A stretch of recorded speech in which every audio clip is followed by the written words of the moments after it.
orang seperti itu. Tetapi kalau aku tanya kemauan Tuhan, Tuhan ajar kamu harus belajar menerima dia. Kamu belajar memaafkan dia. Kamu belajar mengampuni dia. Wah, gak gampang itu. Tapi kalau aku orang Kristen, aku ikut Kristus, aku ikut kemauan Kristus, bukan kemauan diriku. Itu artinya menerima Kristus.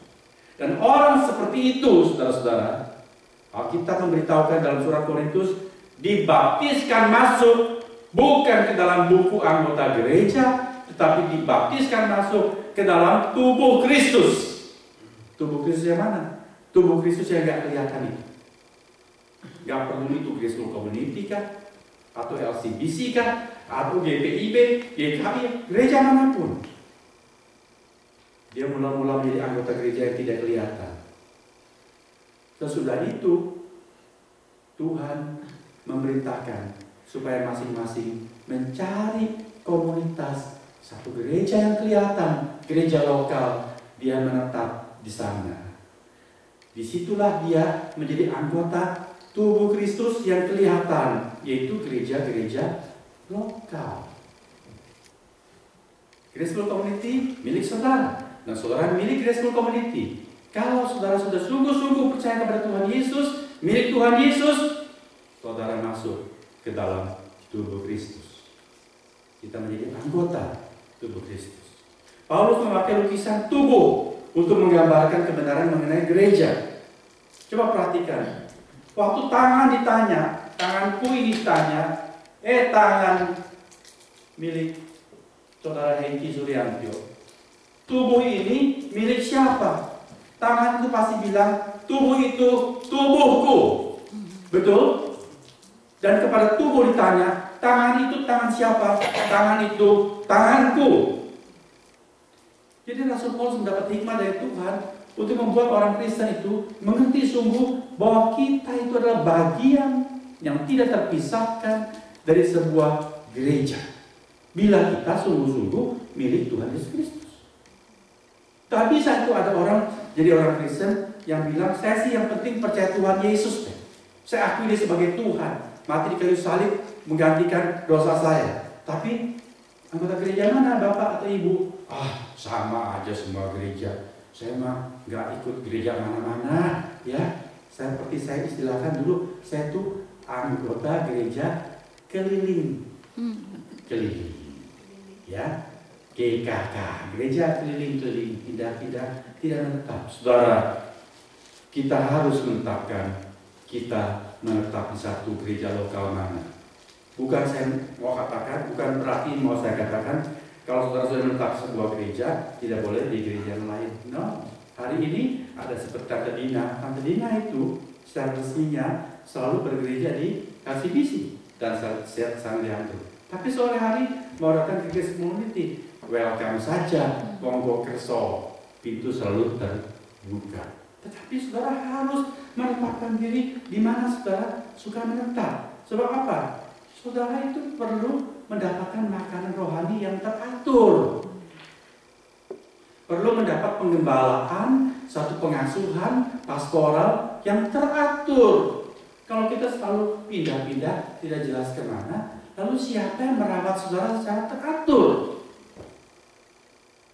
Ya, jadi kita perlu menetap di satu tempat. Sambil saudara suka tempat yang lain lagi, di waktu yang lain, itu silakan. Ini kebenaran yang pertama, Rasul Paulus gambarkan sebagai anggota satu tubuh. Tidak bisa di tangan, mau copot dari tubuh, mau sendirian hidup, tidak bisa. Dia harus selalu melekat.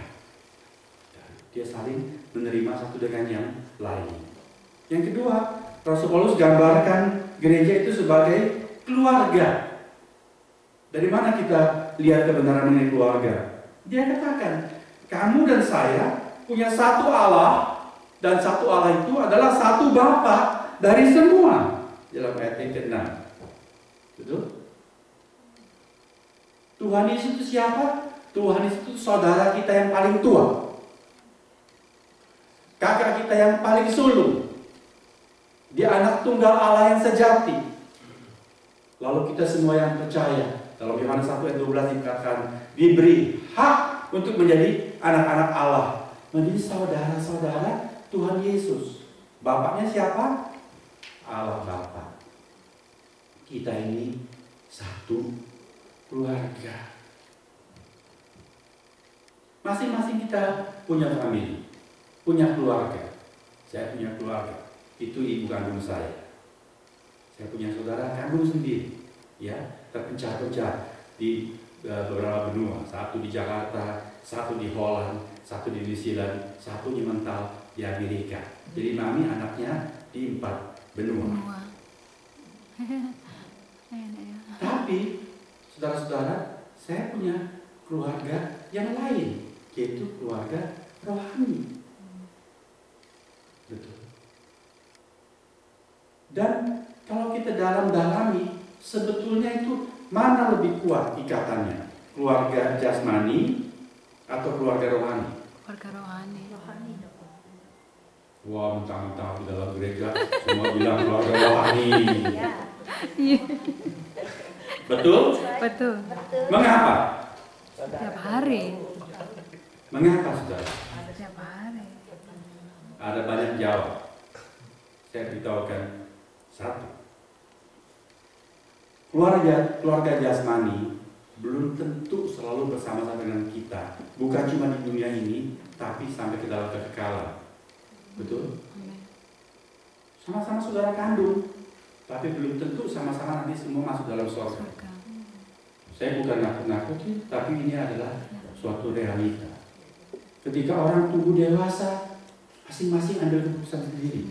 Ada yang mau terima Tuhan Yesus, ada yang nggak mau, malah dia menentang. Tadi Reni cerita itu ke temannya dari latar belakang agama yang lain, lalu dia sendiri menerima Tuhan Yesus. Saya menduga-duga mungkin seseorang yang saya tahu yang Reni ceritakan. Dia tidak diterima oleh keluarganya, dikutuki oleh keluarganya karena dia dianggap murtad meninggalkan agamanya. Oleh sebab dia mau percaya Tuhan Yesus. Lihat saudara kandung sendiri, dia ditolak, dibuang. Nanti masuk dalam kekekalan, terpisahlah untuk selama-lamanya. Tetapi keluarga rohani, di sini kita berkumpul, puji Tuhan, sampai ke dalam kekekalan, nanti kita bertemu lagi. Amin. Saya sudah mengkhotbahkan ketika Tuhan Yesus datang di awan-awan, mengangkat orang-orang yang percaya kepada Dia, orang Kristen sejati. Waktu itu kita berkata, ketemu lagi. Kita ketemu lagi dengan seseorang yang sudah terpisah di lain tempat, atau yang sudah meninggal dunia lebih dahulu. Ketemu lagi, saudara-saudara. Tetapi juga ada yang kita tidak ketemu lagi. Betul? Keluarga rohani ini kuat sekali ikatannya. Marilah kita belajar mensyukuri dan mencintai keluarga rohani. Paulus mengatakan kita adalah anggota satu tubuh dan anggota satu keluarga. Itu kebenaran firman Tuhan yang di dalam beberapa suratnya dia ulang-ulang, karena ini adalah kebenaran yang benar, sejati adanya. Tetapi itu apakah otomatis terjadi? Otomatis terjadi? Enggak.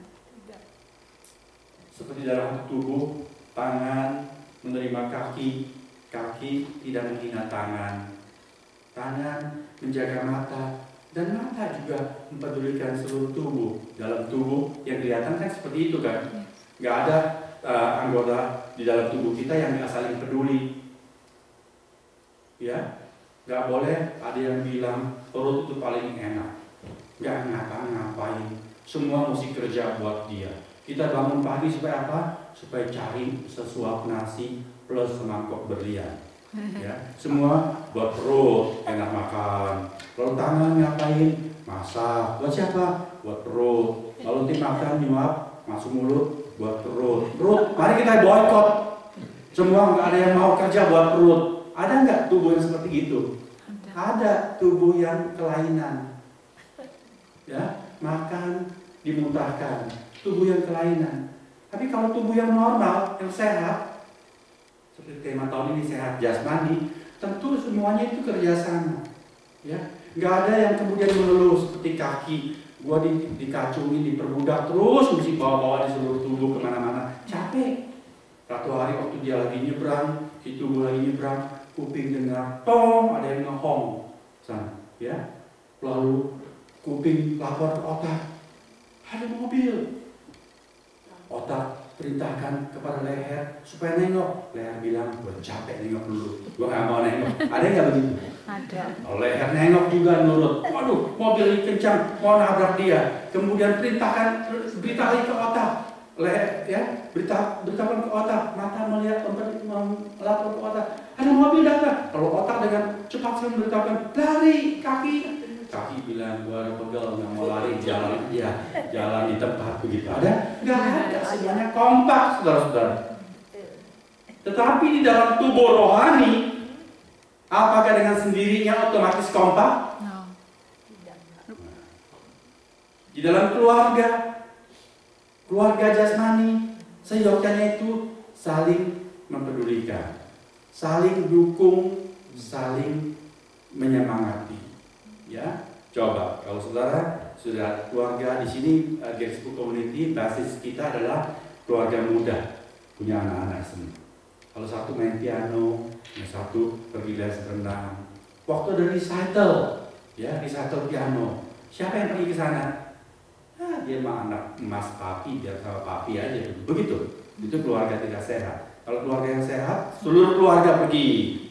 Betul? Iya. Ikut merayakan recital si anak, ikut support, berikan tepuk tangan paling keras. Yang lain sudah berhenti, ini keluarga masih tepuk tangan pulang. Betul? Waktu sana ada lomba renang, semua ikut nurut ke sana, berikan support. Itu keluarga jasmani yang sehat. Keluarga rohani otomatis seperti itu enggak? Iya. Oh no. Belum tentu. Seringnya malah enggak. Grace Community bikin seminar mengenai creation versus Darwinism, evolutionism. Diwartakan berkali-kali. Ya, yang ikut mendukung seminar tersebut siapa? Seluruh keluarga datang? Tidak, cuma beberapa saja. Ya, dia lagi yang muncul, yang lain kemana? Nggak merasa perlu. Itu kan kesibukannya Pak Taufik, biarin aja dia datang sendiri. Gitu, ya. Saudara-saudara. Minggu depan kita merayakan anniversary. Siapa punya gawe itu? Siapa yang mesti nyambut gawe kalau orang Jawa katakan? Siapa yang punya kerja itu? Siapa punya hajat? Siapa punya keramaian? Mestinya Grace Community. Siapa tadi? Kita semua. Tapi apakah kita semua mau datang minggu depan? Pasti. Haleluya, puji Tuhan. Amin. Mestinya begitu. Tapi saudara-saudara, tidak sering otomatis seperti itu. Oleh sebab itu Paulus berkata dalam ayat yang pertama, sebab itu aku menasihatkan kamu, aku orang yang dipenjarakan karena Tuhan. Dia menulis surat ini dari dalam penjara. Dia dipenjarakan karena Injil, bukan karena melakukan kejahatan yang lain. Aku orang yang dipenjarakan karena Tuhan, menasihatkan kamu supaya hidupmu sebagai orang-orang yang telah dipanggil berpadanan dengan panggilan itu. Apa itu berpadanan? Berpadanan. Sesuai. Sepadan itu artinya sejodoh, sejalan, saling cocok, sesuai. Hawa diberikan kepada Adam menjadi penolong yang sepadan dengan dia, ya, bukan seekor gorila yang diberikan untuk Adam, karena itu tidak sepadan untuk Adam. Tapi Hawa diciptakan khusus untuk Adam, sepadan. Paulus katakan supaya hidupmu dan hidupku ini berpadanan dengan panggilan. Kita dipanggil menjadi satu tubuh. Hendaklah hidupku dan hidupku hidup wajar, normal, seperti tubuh yang sehat. Demikian juga sebagai tubuh rohani. Di dalam tubuh ini, satu tubuh, banyak anggota. Tangan aja ada kanan, kiri. Ya, ada kaki, ada mata, ada telinga, macam-macam.